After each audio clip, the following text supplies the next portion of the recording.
If you enter a general search term, such as Justus Lipsius, you sometimes get a huge number of results.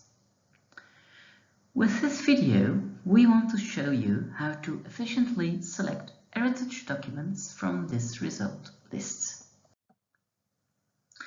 Very important here are the so-called facets in the left-hand column.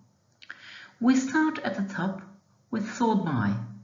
This function is set to relevance by default.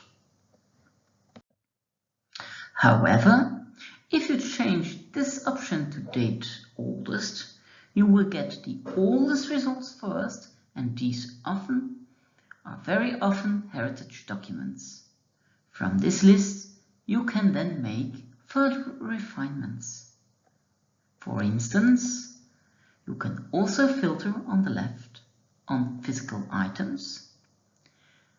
The number of results drops in this case from 4094 to 784. You can then limit your results even further via the facet resource type. For heritage, the types of rare books, images and manuscripts are particularly important. The order in which these resource types appear may vary depending on the search result, as the types are displayed according to the number of results, from large to small. You can also refine your results by limiting the creation date. Using the time range of 1500 till 1800 instead of 1500 till 2022 gives a result list of 527 items instead of 784. And of course, you can narrow down this time range to just a year or a couple of years.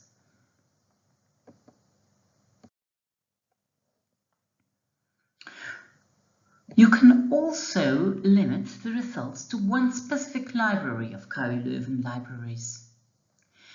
Here you can see that most of the works by or about Justus Lipsius, after a refinement of the publication period from 1500 to 1800, are in special collections, more than 400.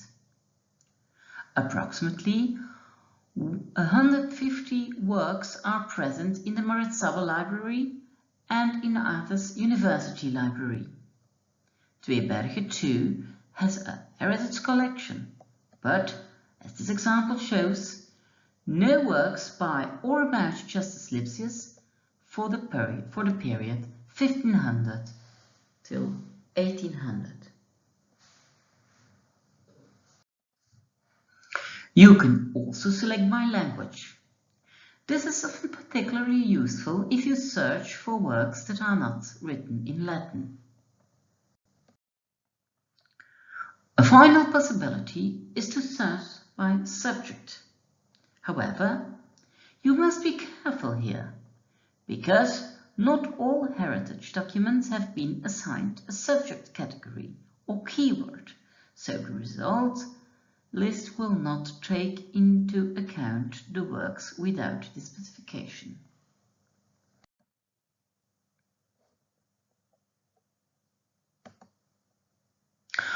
All previous slides started from simple search via the search bar. However, it is possible to enter an advanced search, which immediately limits the number of options. Just as with the simple search, you can then filter further using the facets in the left-hand column. For instance, in the advanced search, you can limit the search domain at the top to documents available at KU Leuven. You can also specify filters such as author or keyword. On the right, under material type, You can choose example given an image, a map, a manuscript, or rare book. Finally, you can also specify a specific period in the publication date field by entering a start date and an end date. One more thing, for those who are especially looking for digitized documents. You can find them by clicking on Digital Heritage Online under Curated Collections in the left-hand column. However, there is also another method. You can click on the tab Curated Collections from the Start screen at the top, and then you will be directed to all the digitized material of KU Leuven Libraries. If you click on the tile Digital Heritage Online, you will see the following 4 tiles, where you can browse the digitized material by theme, repository or material type. There is also a separate tile for the most recent digitized material. Besides browsing, you can also enter a search query here, which will limit the results list to the digitized material. A final tip: if you want to quickly go to the description of a work for which you know the call number, you can do this by typing call number in the search bar, immediately followed, without a space, by the call number. That brings us to the end of this video tutorial. Hopefully, you will be able to work with these tips and find your heritage material more easily in the future.